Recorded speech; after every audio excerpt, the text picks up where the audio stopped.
Hey guys, welcome into another episode of 410 Sports Talk. James Haskell, along with my faithful compadre Glenn Martin. We're gonna dig into this Patriots Ravens game recap. Real tough one to do here, and we're gonna do our best to put a positive spin on it. But we're also gonna take some time, air some grievances, go through some stats, talk about what went wrong, some highlights we took out of the game. But before we do, take a quick second to subscribe. Go ahead, give us a like, and if you're interested in airing some of your grievances, check out our Patreon so you can participate with us more, interact with us more, see what options are there for you. But Glenn, where you want to start, man? You want to start with some stats here, or you just want to dig right into it? Well, let's do some stats. The Patriots win 23-17. The Patriots moved to 4-5, and Baltimore falls to 6-3. I'll get into some of the, I guess I'll start with the winning team, the Patriots. Cam Newton goes 13 of 17 for 118 yards and a touchdown. Backing him up, Jacoby Myers, 1 for 1 with 24 yards and a touchdown. We'll get into that in a moment. And Cam ran for 1 too, didn't he? Yes. I'm about to get into the rushing stats. Okay. Rushing the ball, man. We were worried about Harris coming into the game. We weren't sure if he was going to play or not, but boy, he played, and he played well. 22 carries, 121 yards, running strong, despite the fact that he was wearing a red no contact jersey during the week through practice. So he obviously that week did his body some healing because he looked strong. He looked physical. I think the Ravens thought he was still wearing that jersey. Oh man. Come on, it's too soon, Jimmy. Too soon. I mean, didn't it look like that to you? It did. It didn't look good. Burkhead goes 6 for 31, and Newton chips in 11 for 21 and a touchdown. Really a walk-in touchdown. We'll get into that later. Jacoby Myers also, not only does he throw a touchdown, but he leads the team in receiving. 5 catches for 59 yards. Burkhead is second on the team with 4 for 35 and 2 receiving touchdowns. So, man, I mean, they didn't really go through the air that much, and it's kind of as expected when there's a monsoon going on. I mean, it got so loud, the rain, I could barely hear Michaels and Collinsworth giving the broadcast over the raindrops. It was insane. But let me give you some of the Ravens stats, starting with Lamar Jackson, who went 24 of 34 for 249 yards, 2 touchdowns, and a pick.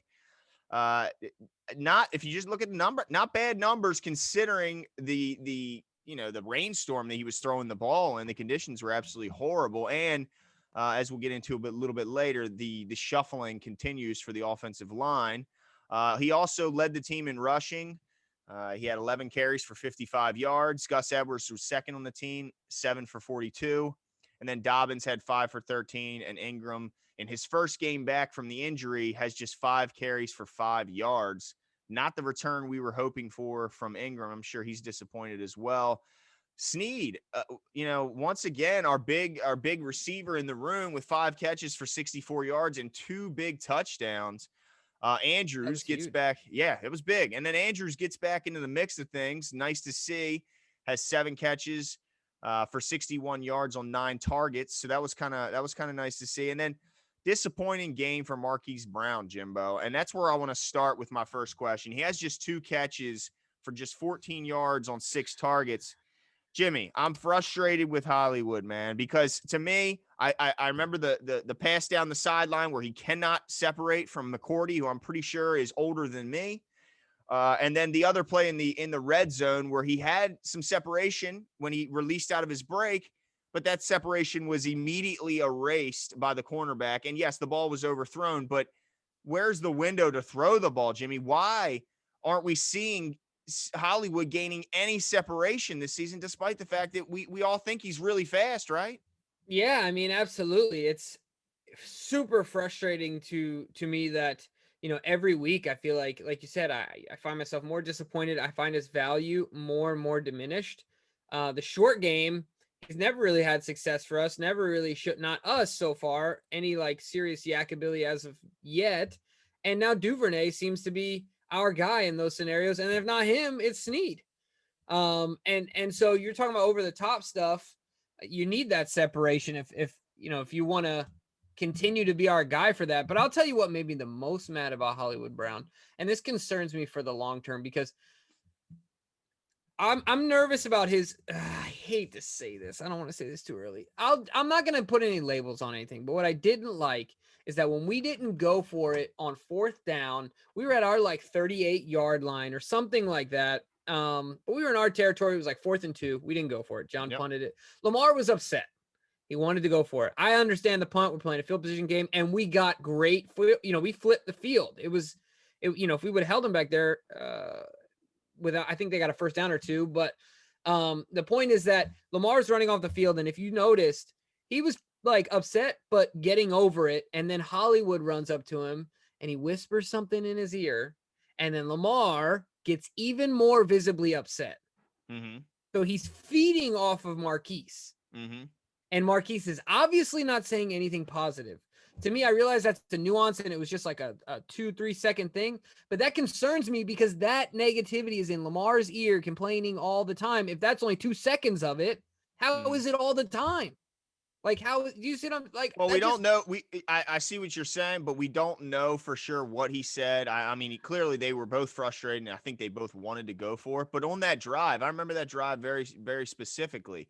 I believe Ingram got the ball on 1st down, slipped and fell in the backfield for a 2-yard loss, forcing it 2nd and 12. And then if you remember on that 2nd down play, Lamar rolls out to the left. He has plenty of room to run. He tries to float the ball over the defender to Snead, and it just goes off the outstretched hands of Snead, forcing a 3rd and 12 where they find Snead again. I think it was Snead, and he gets 10 yards, almost gets it back. But the point is, it should have never gotten to 3rd and 12 where we came up 2 yards short. I get, a slip in the backfield under those conditions. Okay, you get that. But Lamar, on that play on 2nd and 12, you had plenty of grass ahead of you. You likely get the 1st down there. If you don't, you're pretty darn close. Instead, you try a tough throw in these ridiculous conditions. I just felt like it should have never gotten to 3rd and 12. But I understand your point. And here's what I'll say. Now we don't know for sure, but if Hollywood was kind of campaigning, we should go for it. We should do. And then we saw not too long ago he's campaigning for more targets. You got to separate, dude. Not only do you have to separate, but I know there was a play right before half where the Ravens were trying to get the ball. If you notice, it was right after, actually before the interception where he tried to get the ball to Hollywood down the sideline where he had 0 separation once again. But he caught a ball short, and he could have picked up a couple more yards. He made sure he got out of bounds. And I understand that, but he could have picked up at least 3 or 4 more yards. And at that point, we were right on the fringe of field goal range for Tucker. And in that weather, every yard counts. It just doesn't seem like he has the necessary toughness to play AFC North football, especially in this time of the year where it gets colder. It gets to be a tough man's game in the AFC North. And games like these are what you kind of see in this division, in the states in which we play. This is the kind of stuff you're going to see. You're going to see cold weather. You're going to see rain. I just don't know if I don't know if Hollywood is ever going to pan to what we were hoping he would, which is, that number 1 receiver. He just doesn't seem to get to separate and doesn't seem to have the yak or toughness that he needs to make up for his lack of size. Yeah, no, you're absolutely right, because you think about some smaller guys like that we've had on the team. I mean, my mind immediately goes to Steve Smith. I don't think he's listed as too much taller than Hollywood, 5'9", 5'10" range. He's a little thicker as his career went on, but didn't come in much bigger than Hollywood, came in at. But Hill. Steve Smith, yeah, exactly. But Steve Smith, he'll strike the fear of God in you. Oh yeah. It's small. He's not scared of hitting anybody. And I'm not asking Hollywood to turn into this, Steve Smith type guy, but you've got to be willing to work, like you said, in moments, make big plays in big moments. And sometimes that takes a little contact. To me, it's like this, a home run hitter usually also strikes out a lot, right? But you keep them in there. Why? Because they put points on the board. They hit home runs. But as soon as they stop hitting home runs, all they're doing is striking out. Yeah. So he's going to get very few opportunities based on the fact that the short game has not been successful with him. Our offense doesn't lend, to high volume passing. So he's got to hit the home runs when they're there. And if he doesn't, that really diminishes his value. So that does concern me. I don't know, but at that moment, I was kind of playing like armchair psychologist. And when I saw Lamar, in my mind, if you're the quarterback and I'm the receiver and I realize you're upset, I'm upset as well. I don't know. To me, I'm thinking, all right, how can I keep this guy going? How can I keep him positive? Like, this is a swing thing, not like dude, coach should have let us stay out there. Like, coach, you know what I mean? Like, I don't know. And I don't know what he said. Obviously I wasn't there, but the further negative reaction from Lamar after their interaction made me think like he definitely didn't say anything positive. You know what I mean? Yeah, Like, yeah, so that was a concern for me long term moving forward. It concerns me, you know, because they're so close. yeah, yeah. No, they are close, but man, I mean, at some point you got to start earning those You Yeah. got to start earning that, get the coach's ear. You don't get the coach's ear and say, look, we need to go on fourth if you're not producing on, the other Yep. downs. So, Yep. yeah, I mean, that's got to get better. I don't know what it's going to take because I think a lot of it, could just come down to size and if you're born with that toughness and all that stuff. And I hope I'm wrong about Howler. I hope I'm overreacting and this is still early on, but we just haven't seen it yet. And I'm starting to get a little bit nervous. But Yeah, and the one other thing I just want to say about that is that I think it's because we're young that like I really noticed a lot of negative body language in this game, especially towards the end of the game. Things weren't moving our way. A lot of hands up in there, a lot of pouting, and like I understand, and I've said this before. There's a double standard against Lamar because people will call Tom Brady competitive, passionate as he's reaming his offensive line, and Lamar will do something not even close to that, and they'll say that he's out of control or can't control his emotions. I think there's a serious double standard there, but the negative body language, not like the, all right, let's do this, but like the slouching or the hand raising or the hitting of the hips, like the head being down, like you talked about before, the defeatist mentality. Like we can't do that. We can't, I don't know. I just feel like those things go a long way. And I saw a lot of that in this game. And all those things make a difference when you said it, you're playing AFC North man's football. Like, yeah, I don't know. Those things really these matter are to me. big So moments for leaders. You need veteran leadership. You yep. mentioned, but these guys are young. What are they? 23 years Right. old. So Yeah. it's understandable when you. But you're right. I think there's the difference of Tom Brady gets mad at his players and demands they raise their play versus head down. I think I see what you're saying, and I hope that's not what we. I hope we don't see more of that. But Yeah. I hope there's a growth out of it. You know what I'm saying? As we age as a exactly. team, But let's hopefully be we grow honest, out of Tom it. Brady is, 40, he's older Yeah. than both of us and Right. he's 23. So it's something expected, but we need some leaders, some veteran leaders on the team to be big in those moments and kind of pick the heads up of the younger guys. Yeah. For sure. But another thing I wanted to talk about, man, it's tough because I try not to be too negative. I remember early on when we were doing these shows that someone pointed out, just remember how hard it is in the National Football League to play, especially when you add on the fact that they are on the road. They're playing a Bill Belichick-led team and they're playing in a monsoon. But we got to talk about Skura, okay? Because I don't care what the conditions are. 3 fumbles from your center, and that's how it's registered in the stat book. 3 fumbles from Skura. That's unacceptable, whether they're recovered or not. They're huge, huge losses and drive killers. I mean, I can point to just the last real drive for the Ravens. Apart from the one where they got the ball back with 1:05 left and had to go 83 yards with no timeouts. The possession before that, Lamar picks up a first down after a 15-second play. I don't know how many 15-second plays are ran in the Right. NFL. Jeez. But after that big first down, and they're driving down 6, Skura, with a terrible snap, bounces the ball at Lamar's feet. It goes by him, and they lose 16 yards on first down, immediately turn into 2nd and 26. Jimmy, how do they stop these drive-killing penalties that we saw, drive-killing and drive lengthening drive on the opposite side of the ball? How do they stop them? Because I see I see personal foul, another personal foul, another personal. What do they do? Yeah, well, look, I've been saying this is one of those moments, and I hate to do this, but it's an I told you so moment. Like, I understand that Bozeman is so important to put at left guard, and he's a lock there, and this, that, and the other. But right now, I think you're crazy. I think you'd be crazy if you think right now that we would not be in a better situation after this game if we said, screw it, we're going nuclear, we're moving Bozeman to center, and we're putting Powers in at left guard because we can't deal with the mistakes anymore. I'm sorry, but as an individual player, there's no way in my mind that Skura is a better center than Bozeman. If you forget the need to say, well, we need this guy here because of this, we need this guy here because of that, this, that, and the other. He's an All-American center in college at the best, that the university that produces it's the only university that has 22 starters in the NFL, the University of Alabama, currently. I mean, sorry, a starter at every position at some point or another throughout this year. That's insanity. So the level at which he can play that position, I think, is weakening ourselves at left guard. To me, is worth not having 3 fumbles out of our center. I mean, I don't something's got know to what else to change. do. Yeah. If Fluker gets benched, why the heck is Skura still on the field? I mean, so It's is insane. it the cut? Would they say he had a cut on his finger? Is the cut That was still last bothering week, him? Yeah, exactly. right? I mean, look, I don't know what the And problem is, but between the penalties and between the turnovers, we talked about playing clean and how important it is for the Ravens to do so. They can't do it. I mean, penalties again. I see 8 yep. penalties for the Ravens this week.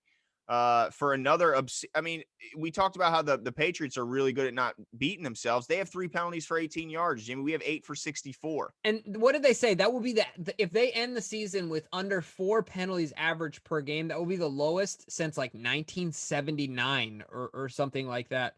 Per average, penalties per game average. And we said this in the pregame. For all you guys saw the pregame, you know that we said, and Bill Belichick said it, it's the first team that beats themselves. It's not always the first team that wins the game, but we beat ourselves. We lost the game. We didn't go out and win it. You know what I mean? We didn't Yep. play clean, like you said. I don't know. What's your what do we do about Skura? I don't know what to do because I don't know if moving Bozeman Like is a great. mid-season is not a good idea. Yes, I mean, if you would have done this in the offseason, I think it could have been something good. But Bozeman has turned out to be a really good left guard, and really the only, I mean, him and Skur, I guess, outside of the last 2 games with Skur is struggling to snap the ball. They've been the mainstays there, and of course Orlando, even though he's been moved from right side to left. But I don't know. I just think that whatever the issue is, obviously he didn't just forget how to snap the ball, so there has to be something at play here because he was fine at doing it his whole career until these last 2 games where he just can't seem to get it right. So whatever it is, they got to get it fixed and they got to do it quick because when you lose 16 yards on first down, I mean, it's just devastating, especially a team like the Ravens who have Might as well punt it. have an offense that's, pretty reliant on staying ahead of the chains, not a spread you out, throw the ball down the field offense. It just kills them. So whatever they have to do, but it's even if they clean that up, they clean the fumbling up. I mean, I'm looking at my notes here. Personal foul, leading with the helmet. Personal foul, late hit. Another personal Judon gets foul. Daniel Jones. I call it the DJ combo. It's 2 interceptions and a fumble. You can count on that from Daniel Jones like every week the Giants play. Now anyway, it's become pretty customary. You can say the same thing about Matt Judon. Yeah. Every single game, I think so far this season, he's had a personal foul, right? Yeah. I mean, it's absolutely insane to me. Like, there's been a personal foul, and then on top of that, when you saw the play, while some people will say it's ticky tacky, what was the point, Matt? Why did you have to hit him? Like, no, I agree. No reason at all. Just all you're doing just because you're frustrated, that's all. So dumb. But I will say this: it was a questionable call because the ball, I think the receiver may have just caught in it, and maybe Judon was assuming the guy was going to block. But it's either way. To me, it looked like a cheap shot at a guy who wasn't paying any attention to the play. That's all it was. And it's unnecessary. But I want to point out some plays that were nice to see. Some things that were nice to see. Peters, I thought, made some nice plays. I thought that play where he darted in the backfield to have a tackle for loss. You don't see a ton of physical plays like that from Peters. So anytime you do see it, man, I tell you what, jacks me up at home, and I know it jacks the other players up on the field. Certainly guys like Humphrey and all. But yeah, so it was nice to see Peters get in there and make a nice play. What do you think about that? Yeah, no, I agree with you there. I was thinking the exact same thing. It was almost, so uncharacteristic, not of him making the play, but like you said, the physicality, the physical nature of it was really cool to see. Yeah. And that was awesome. The other one, I can't remember if you and I talked about this before we started recording, but the other one that I thought was, I mean, this is a special teams play, but hey, we've ragged on Justice Hill and what his value is, but he got that holding penalty. And I realized we already kind of pinned him in, so it wasn't like, but when in a field position game, when it's raining out like that, to beat the guy as the gunner and force him to hold you, that was a big play at that moment.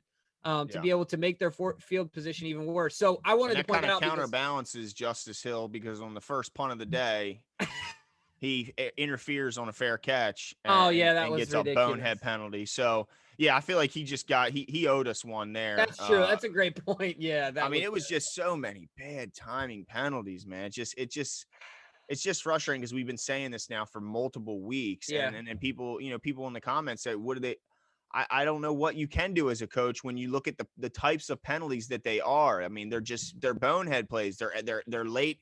Even Peters, we just got them talking about him making a great play, but he threw down Jacoby Myers out of bounds after he gave up. That one to me was kind of weak though. It was weak. It was weak, but still didn't need to do it. Yeah. And clearly he was frustrated because he just gave up a 20-yard pass.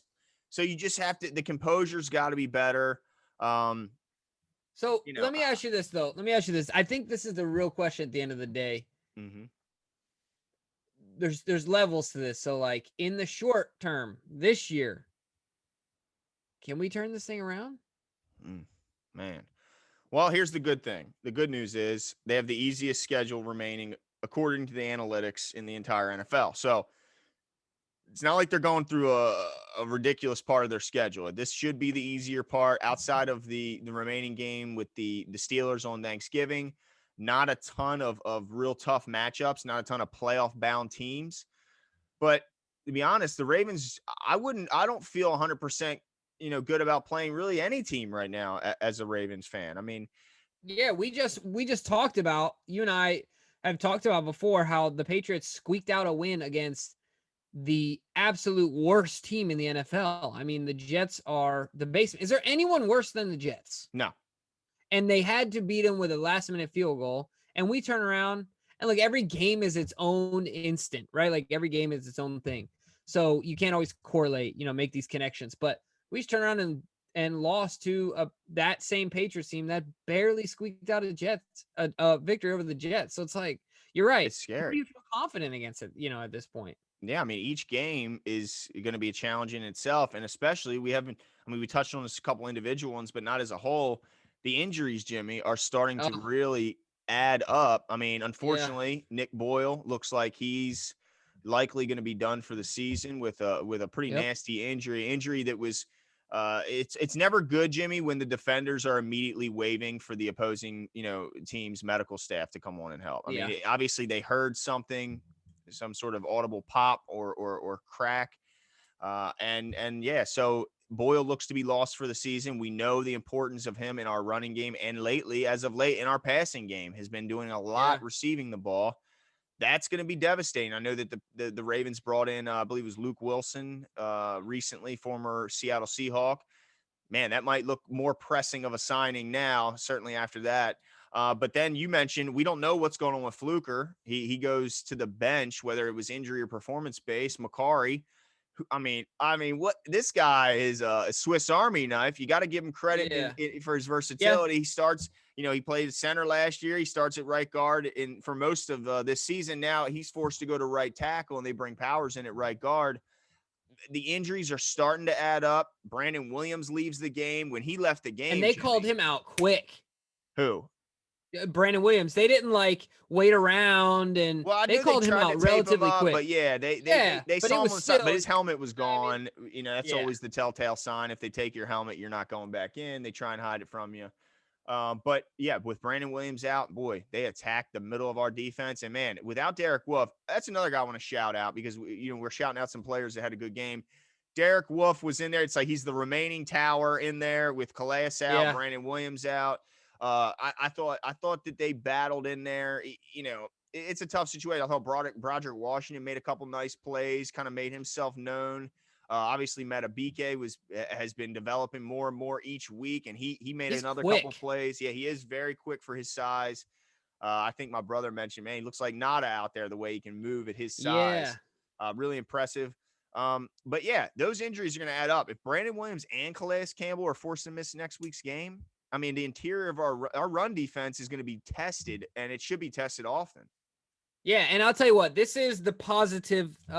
This is where I get to me trying to be positive. Now, I will say, I'm probably, in like cartoons with like the Roadrunner and who the Wile E. Roadrunner. Coyote. Yeah, so like, he's like hanging on by a rope, and it thread by thread, it's like breaking, and then he falls, and there's this like crater shaped in his. So like I'm holding on by a thread right now, and the threads are breaking, right? Oh, no. But this is what I will say is that I mentioned this to you before, but in that I'm 99% sure it was a Broncos loss that we took 2012 as we were on our way to to win the Super Bowl. And that at that part of the year was an ugly loss. We performed poorly, but we were also, that was probably the unhealthiest week, is of our season that year, right? And a lot of it in the NFL has to do with health. Not saying that we extremely underperformed tonight. It was miserable, right? Like, we did not perform as expected, but we also had injuries in game. We had injuries coming in. My hope, my positive side, is that we can use this game, and turn around. And as the season wanes, we're getting healthier.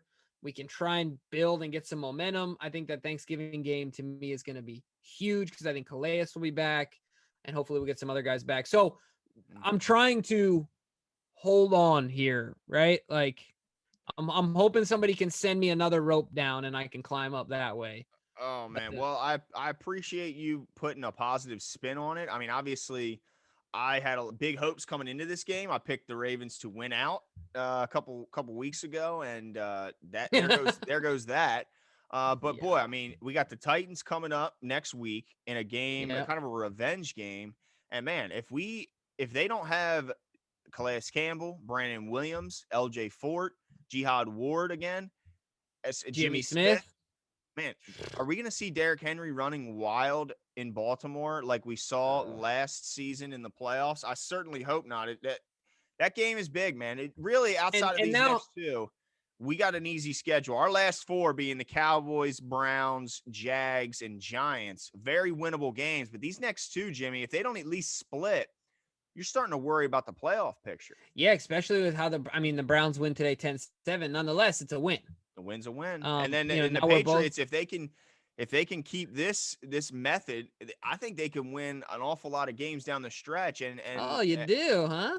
Well, only because of the fact that you mentioned they have one game left with the Jets. I believe they Yeah. still have one game left with the Jets. I don't know. I'd have to pull up their schedule, but I think they have a pretty winnable schedule down the stretch as well. So we'll see. Yeah, absolutely. It does make you nervous. I'm concerned, but and this is something that I'll say about Lamar is I feel like there's a bounce back somewhere in there. My only concern about this Titans game is, I just don't think he's the type of guy that's going to lay down and just keep getting kicked. He's going to get up. And I think he has not that Lamar is, playing poorly. It's everyone, Right. the entire team. I guess this is a better way I should frame it. John Harbaugh he is going to demand from himself, from his staff, from the team. He's going to demand a rebound. He's not going to let us go quietly into the night and underperform for the rest of the season. If we underperform, it's going to be scraping and crawling and scratching, and there's going to be grit and fight all the way to whatever the results are. But what I was going to say that does concern me, and obviously we'll get into this as the week goes on, and now of course the Titans lose to the Colts, and they got 10 days off to think about that loss, right? Yep. To think about how they're going to beat us. They're watching this game. Vrabel's like, we're going to do the same thing the Patriots just did. And we got a better running back. I wonder if he's gonna give old Bill a call. I mean, I'm sure they're still buddies. I don't know what type of communication they have in season, but I wouldn't be surprised to hear. But yeah, look, I mean, Lamar didn't have a horrible game when you consider the conditions. No. I think he had a really good game. There was a couple moments and a couple throws he'd like to have back. I'm sure the one before half when they looked like they were in field goal range would have been a tough one in the conditions, but I think Justin Tucker would have made it, and he throws into double coverage to Hollywood, and it gets picked off. Not a great play. I'm sure but look, under the circumstances, going 24 of 34 for 250 and 2 touchdowns and that one pick I just mentioned, and then you add another 55. He went over 300 yards of total offense, had the 2 touchdowns, did have the pick, but I think under the conditions he played pretty well. We need to see the guys around him play better. We need to see a more of a commitment. We say this every freaking time, but look, Gus had 7 carries, Dobbins 5, Ingram 5.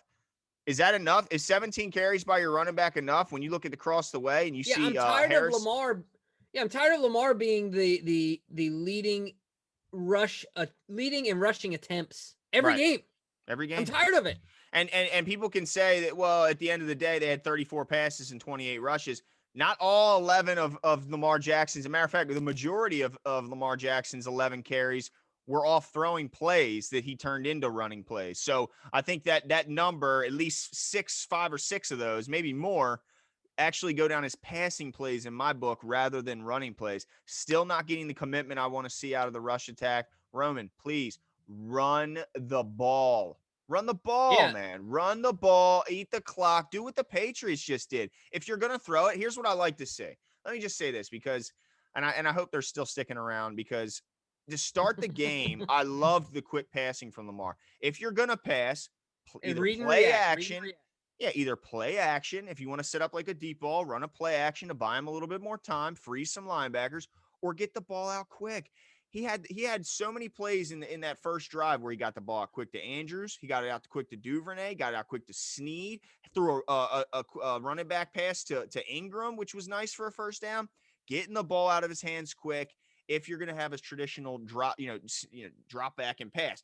Now, if you want to throw it deep, run play action. I love the fact that it seems, I think the Patriots last year either ran the ball or had a play action on 83% of their total plays last year. So only 17% of their total plays were traditional drop back passes. That's what I want to see the Ravens look like. I'm sorry. I want to see a full out commit, especially when you look at our decimated offensive line. I mean, there's no Yeah. excuses. Yeah, you're right. Because the only thing that we can hold on to now is our ability, like you said, to run the ball. Our pass blocking ability has, I mean, it's just And it's not just awful. our pass blocking. When they only ran rush 2 to 3, the Patriots, and they had the angle behind the quarterback's head, no one was Yeah. open. Yeah. I mean, I see guys running comeback routes and then a stop. No one's moving. They're all just standing still, looking at Lamar. Right. What the hell are we doing? Yep. Move. I mean, this is Right. ridiculous, man. How I see so many guys running wide open for every other team. The Ravens can't seem to get anybody schemed wide open in the passing game. It drives Right. me crazy. No, you're absolutely right. And the thing that's probably the most frustrating for you and all Ravens fans, myself included, is that last year we were very good at that. I Yeah. mean, Mark Andrews, I felt like was always open. Like you said, Yes. schemed open. Obviously, he beats guys one on one, but we're talking wide open, right? And like now people are adjusting to that and things are being made. They know what's better, blah, blah, blah. But that happens to every good team every Yes. single year.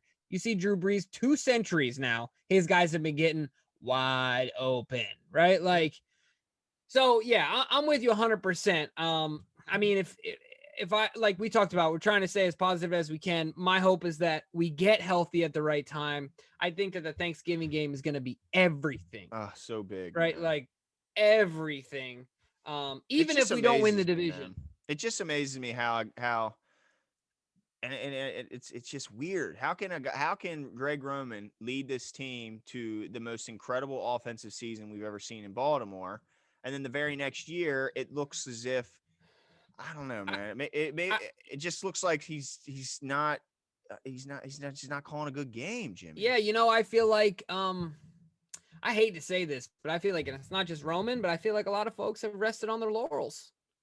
But at what And point, after you've had some embarrassing losses this year, some real heartbreakers, at what point do you can't use that as an excuse? I mean, I doubt they're doing that now. right, no, you can't now, but what I'm referring to is the offseason work.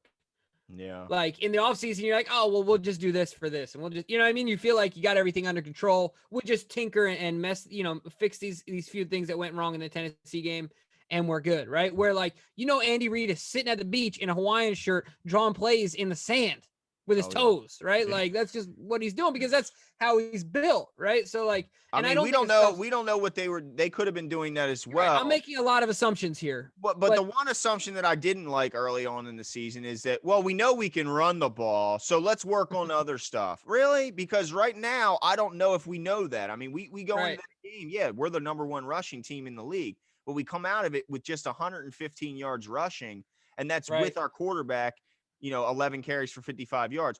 So, and then last week, just barely over 100 yards against the Colts. So that running attack is becoming less and less effective, and that's got me certainly worried. But regardless, you got to give it to your running backs, man. You got to Yeah, do you it. got to give him a chance. Got to And give him come a on, chance. Gus, please. I want to see more of Gus. People can say Yeah. he's not a natural pass catcher. I'm tired of hearing it. He catches his only target tonight for 31 yards. Beautiful hands catch out of the backfield. The guy has 7 carries for 42 yards.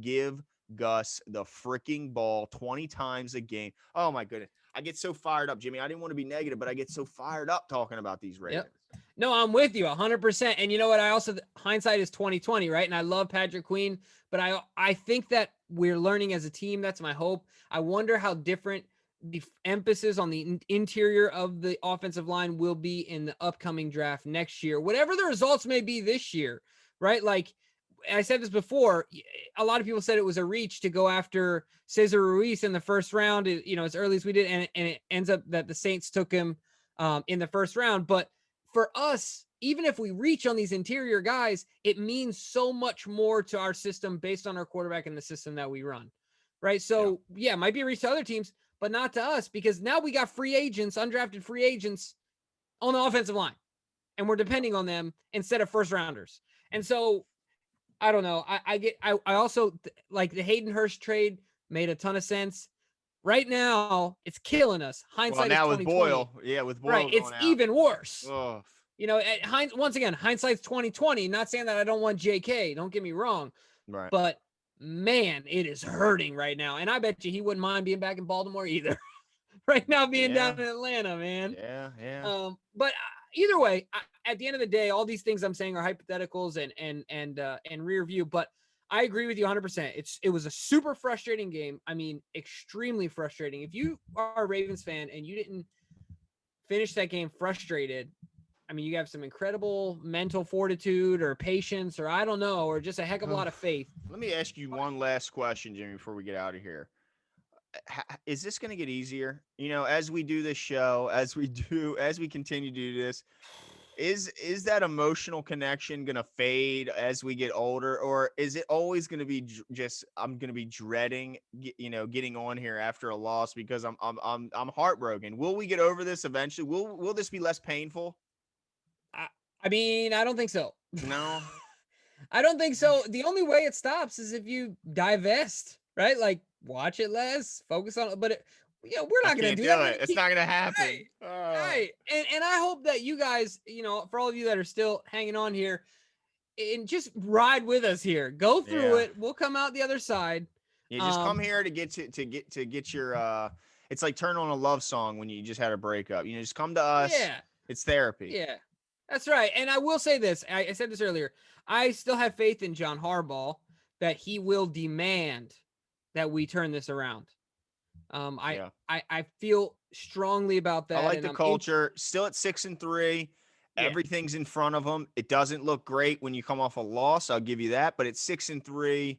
Still have and a win everything. Against the Titans can erase it. All if we beat of them, the conversation. We beat them by 20, and I'm on here smiling next weekend. Right. I'm like back to being happened. Happy. Exactly. So yeah, hopefully that's what we'll see next week. But let us know your guys' thoughts on the game.